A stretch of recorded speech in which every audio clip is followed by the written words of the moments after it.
대한광통신 유상증자 과연 성공할 것인가? 대한광통신의 현재 주가는 863원으로 이대로라면 주주배정 유상증자가 실패할 가능성이 높아 보입니다.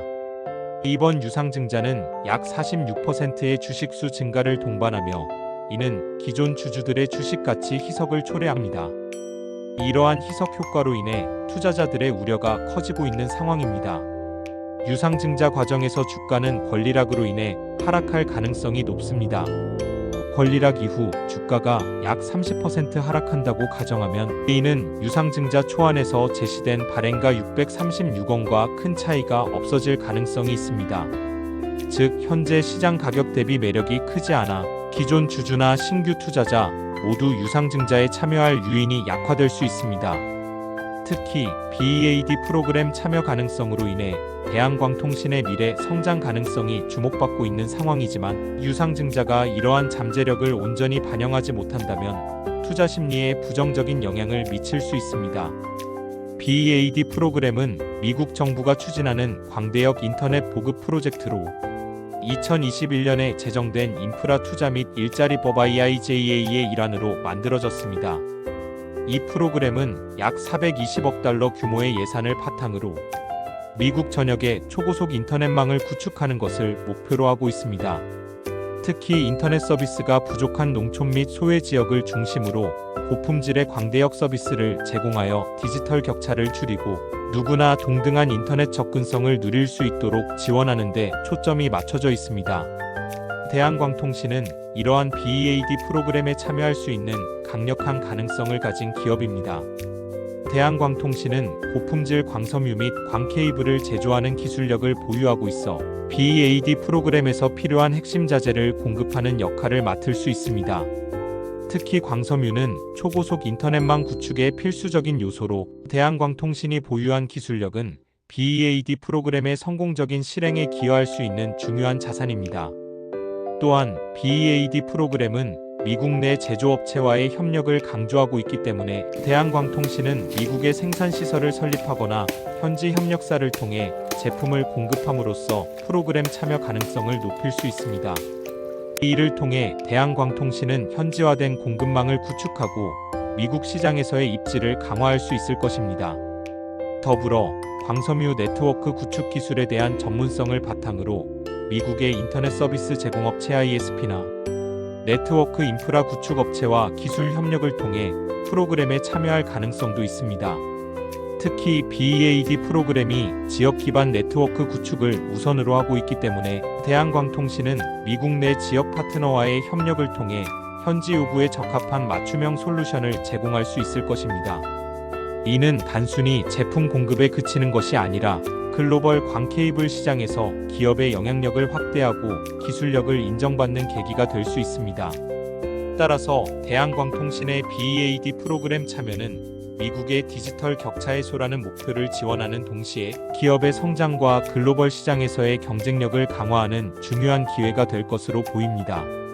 이는 또한 ESG 경영의 실천이라는 측면에서도 긍정적인 영향을 미칠 것으로 기대됩니다.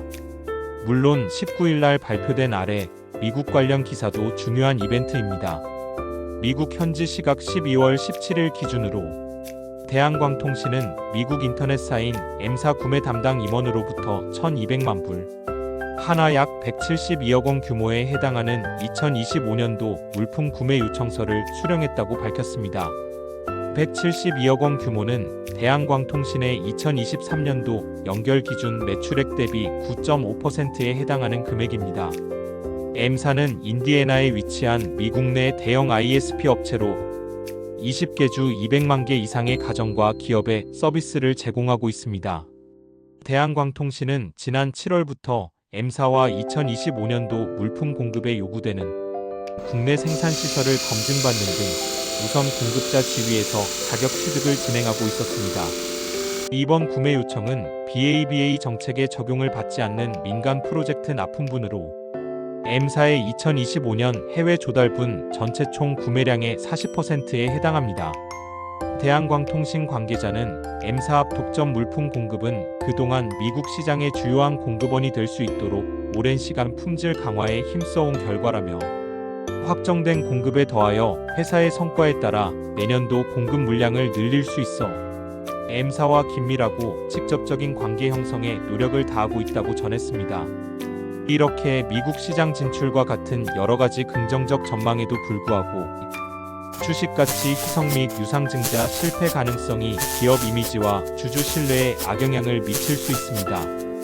따라서 대한광통신은 투자자 신뢰 회복과 유상증자 성공을 위해 보다 구체적인 성장 전략 및 사업 전망을 제시하고 시장의 우려를 완화할 수 있는 대안을 마련하는 것이 중요해 보입니다. 추정하건대 대한광통신에서는 투자자 신뢰 회복과 유상증자를 위해서 앞으로 남은 5일 동안 IR과 같은 중요한 발표를 할지도 모르겠습니다. IR 발표는 주로 기관 투자자, 애널리스트, 기존 주주, 잠재적 투자자, 증권사, 언론사 등을 대상으로 이루어지며 이들 대상은 기업의 재무 상태, 사업 전략, 성장 가능성 등에 대한 중요한 정보를 통해 투자 결정을 내리거나 기업의 신뢰도를 평가하는 역할을 합니다. 우선 주요 대상 중 하나는 연기금, 자산운용사, 헤지펀드 등 대규모 자본을 운용하는 기관 투자자입니다. 이들은 기업의 주요 주주이거나 잠재적으로 큰 투자를 할 가능성이 있는 핵심적인 이해관계자들입니다. 또한 증권사나 투자기관에서 활동하는 애널리스트들도 중요한 대상입니다. 이들은 기업의 재무 데이터와 사업 내용을 분석해 투자 의견 보고서를 작성하며 이를 통해 시장에 기업 정보를 전달합니다. IR 발표는 기존 주주들에게도 중요한 역할을 합니다.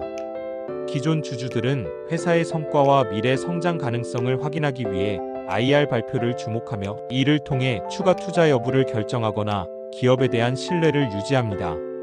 동시에 기업의 잠재적 투자자들도 IR 발표의 주요 청중에 포함됩니다. 이들은 기업의 사업 비전과 전략에 관심을 가지며 유상증자나 기업 공개 IPO와 같은 자금 조달 과정에서 투자 여부를 판단하는 데 중요한 정보를 얻습니다. 또한 증권사는 IR 발표에서 얻은 정보를 고객들에게 전달하거나 기업과의 관계를 강화하기 위해 참여합니다. 이와 함께 경제 및 금융 전문 기자들이 포함된 언론사를 대상으로 한 발표는 대중에게 기업 활동을 알리고 브랜드 인지도를 높이는 역할을 합니다. 마지막으로 IR 발표는 경영진이나 내부 관계자들에게도 정보를 공유하는 중요한 수단으로 활용될 수 있습니다. 결론적으로 IR 발표는 투자자와 이해관계자들에게 기업의 신뢰성, 성장성, 비전을 전달하고 투자 유치와 기업 이미지를 강화하는 중요한 수단으로 작용합니다. 이를 통해 기업은 시장 내에서의 위치를 공고히 하고 투자자들의 관심과 지지를 이끌어낼 수 있습니다. 뇌피셜이지만 남은 5일 동안 대한광통신은 기관의 도움을 받아야 주주 배정 유상증자가 성공하지 않을까 생각합니다. 그렇게 된다면 올해 대한광통신 주가는 1,000원대가 되지 않을까요? 대한광통신에 대한 여러분들의 생각은 어떤가요? 구독과 좋아요는 좋은 일만 생깁니다.